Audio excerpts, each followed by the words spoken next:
The chaplet. Now, what is so beautiful about the chaplet? I guess I won't have time to read. Well, I guess I can. Say unceasingly the chaplet I have taught you. Whoever will recite it will receive great mercy at the hour of death. Priests will recommend it to sinners as their last hope of salvation. Even if a sinner were most hardened, if he were to recite this chaplet even once, he would receive great mercy. For my infinite mercy, great grace, for my infinite mercy, he goes on. You see, when I was thinking about the priesthood, I went to a priest in North Carolina, and in the process of conversation, I revealed to him that my grandmother had committed suicide 10 years earlier. And he said, go home tonight and pray the chaplet of divine mercy for your grandmother. I said, Father, she's already died. She's been judged.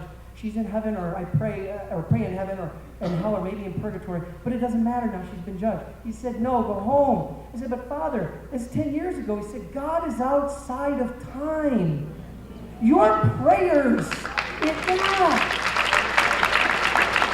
is outside of time. Your prayers are effective 50 years in the past or 50 years in the future because God sees everything as one big eternal now. He said, you know, your grandmother, it says in here, it says in the diary, Jesus comes to every soul 3 times at the hour of death.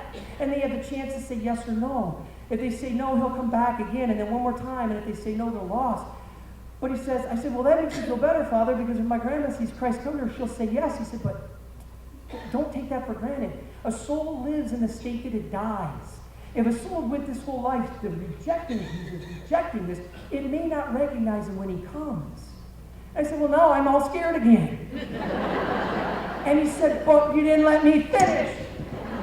Without your prayers, that soul may not have a chance, but with your prayers, we are part of the body of Christ. What the bishop said in the homily, we can be many co-redeemers. This is why Jesus said the salvation of thousands of souls depend on you. I said, what? I went running to Father Seraphim. I can't read this. It says thousands of souls. No, she's not God, but she's the tool God uses. We can partake in salvation history through living our faith and praying for these others. That's what the power of the chaplet is. Now, what about the hour of mercy?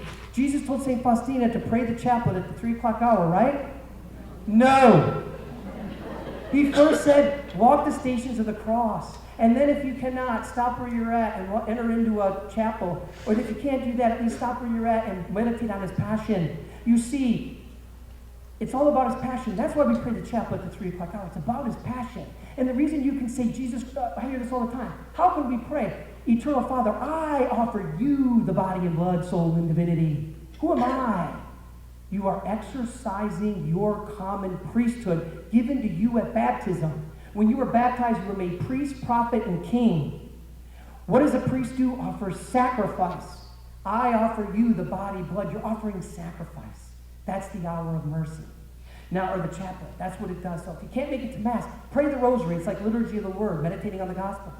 Pray the chaplet. It's like liturgy of the Eucharist. You're making sacrifices, your common priesthood. And make a spiritual communion. You can't get better than that if you can't make Mass.